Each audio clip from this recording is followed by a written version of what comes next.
Ce n'est pas la première menace qui émane d'un djihadiste français vis-à-vis de la France, mais c'est la première menace officielle émanant d'un djihadiste français via les canaux officiels de l'État islamique. Donc on n'apprend pas grand-chose parce que ce djihadiste français reprend à son compte ce qu'on a entendu dans le dernier discours d'Abou Mohamed Al-Adnani, donc le porte-parole de l'organisation de l'État islamique, en termes de menaces contre l'Occident et contre la France, qui a été cité plusieurs fois dans ce discours, nommément. Donc ce djihadiste français, il dit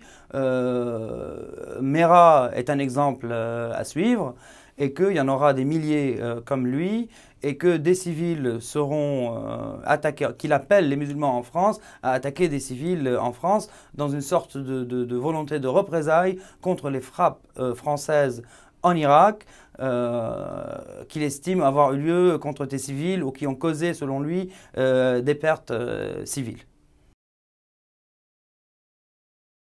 Je pense que c'est dans la même veine que le discours d'Adnani, donc c'est à prendre au sérieux parce que c'est un appel officiel, mais est-ce que ces menaces pourront être mises en exécution? Ça, c'est autre chose. Donc les appels à commettre des actes, il y en a toujours eu en France, mais la capacité de les mettre en œuvre, je ne pense pas qu'aujourd'hui c'est